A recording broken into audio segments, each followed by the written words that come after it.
Hey, it's Josh Brown. I'm here with Michael. Today we're going to play our favorite game, What Are Your Thoughts? Michael does not know what I'm going to ask him, and I don't know what he's going to ask me. Stick around. Let's see what's going on.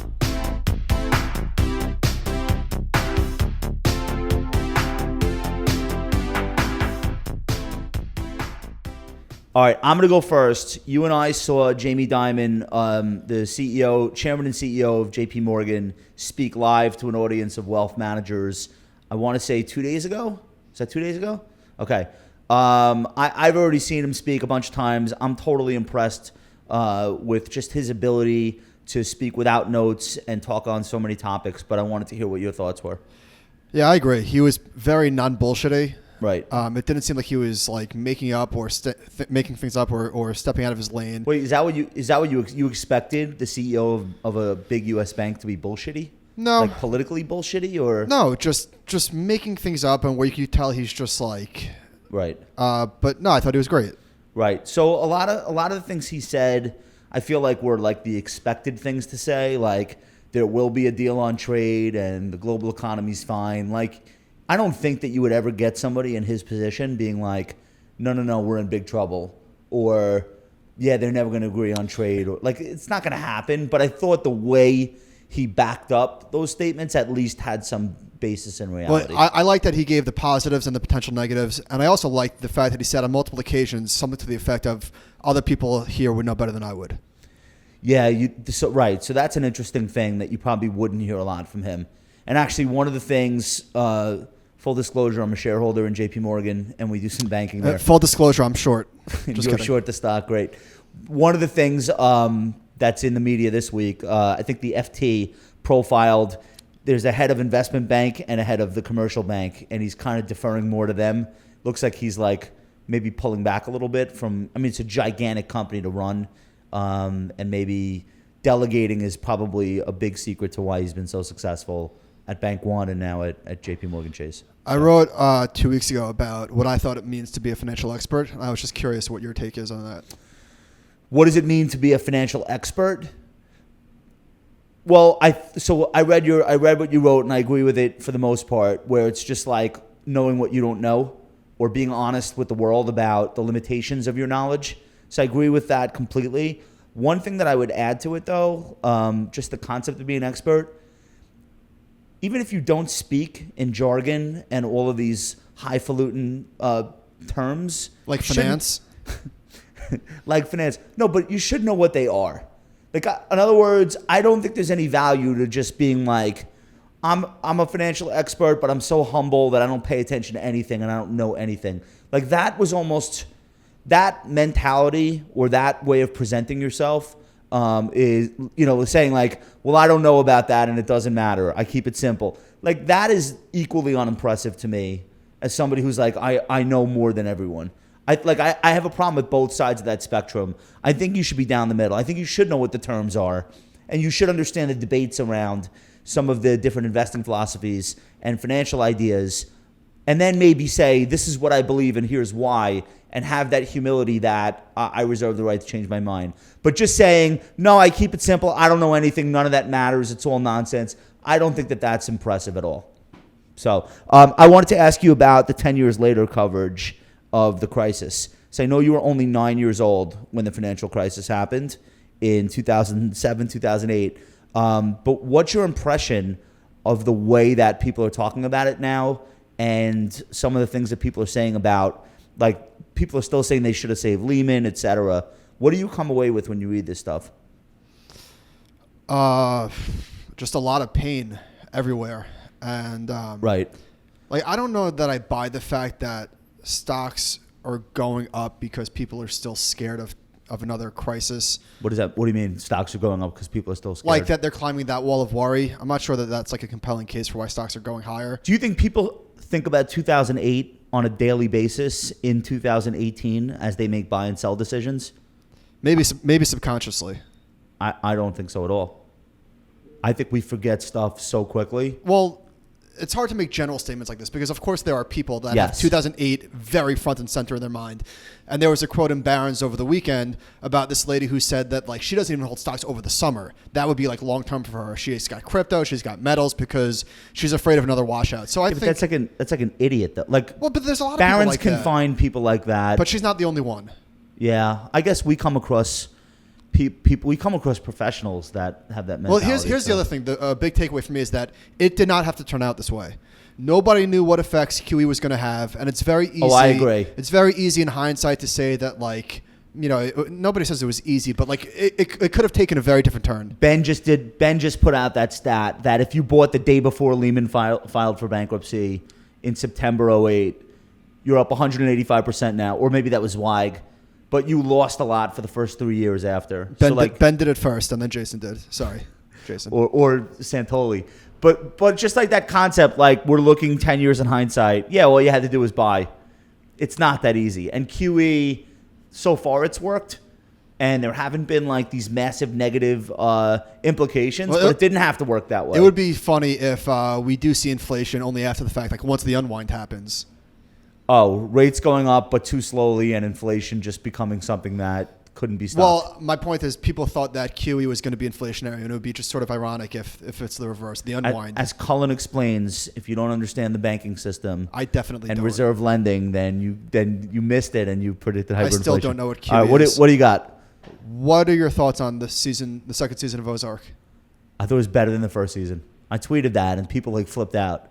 But I tweeted season 2 Ozark better than season 1. When does that ever happen? And I got actually like crazy. There are a lot of shows that get better in the second year, so maybe that's true. But I thought that and I think Netflix is involved in this, and I do think that they're using algorithms to write these shows because I think what they did. Hold on. What? Explain that. What are you talking about? I think Netflix knows what point during a program people turn it off.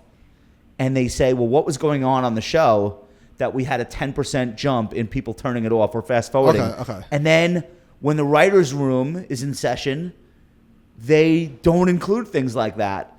I can't prove it, but I know it's true. And I can't prove it either, but I think you're wrong. Well, think about the shows that have been bogged down by like one aspect of them that everyone hates. Like, what if you had a software algorithm telling you Breaking Bad? What if you had a software algorithm telling you nobody gives a shit about the kid, the son? It's literally the worst part of the show. Every minute spent. Same thing with Homeland and the daughter. The daughter on Homeland had to be written off. Right. Now, they didn't have an algorithm. They had Twitter. They killed the main character just to get rid of the daughter. They killed the dad to get rid of the kid. I think that Netflix knows what we loved about Ozark and gave us more of it. Okay, that's fair. That's all I'm trying to say. The best character is Ruth. She's incredible. Oh, my God. She was on The Americans, which you did not watch. I did not watch. She's great in 2 shows now. So I am more looking forward to the 3rd season than I was the 2nd, and I did not anticipate that.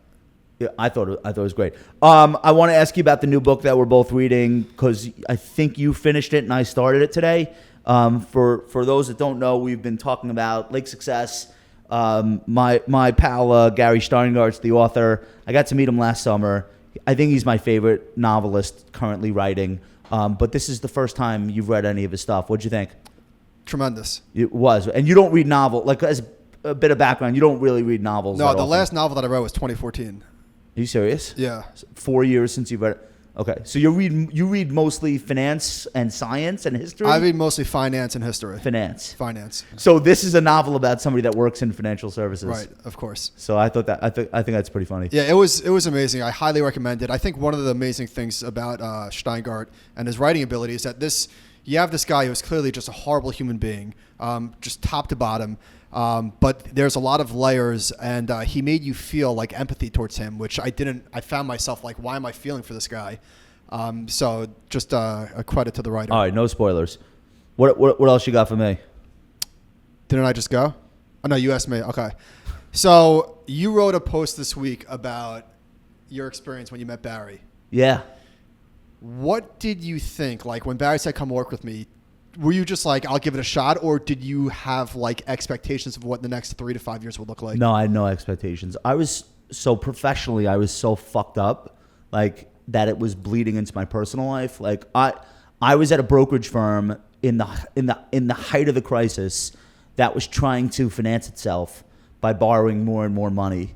And I was just like, why am I even here? This is the dumbest firm. But like, I had client accounts to look after, and you didn't want to have money in flux, like moving around. All right, so then all that ended, and I made it through to the other side. And knock on wood, like I didn't have clients like get completely blown up. Like they had drawdowns, things came back, mutual funds, stocks, whatever.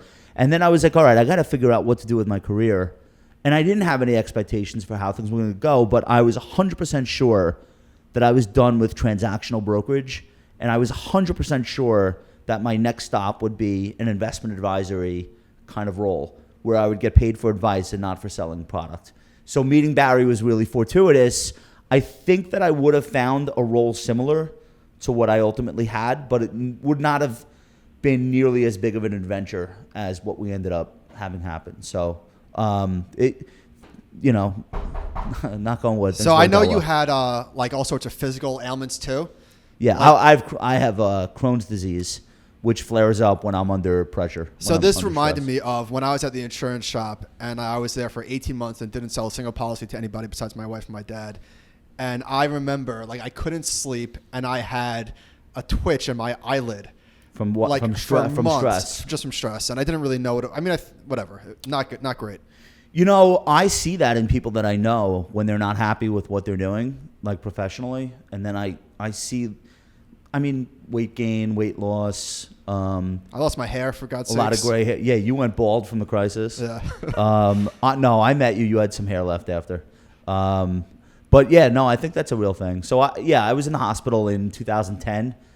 I think within 2 weeks of leaving the brokerage firm, I was like, it was just moving my client accounts was so much pressure, and starting at a new firm and dropping my Series 7, like it was just so much, and I succumbed. I ended up, I think 7 days on IVs because I couldn't digest.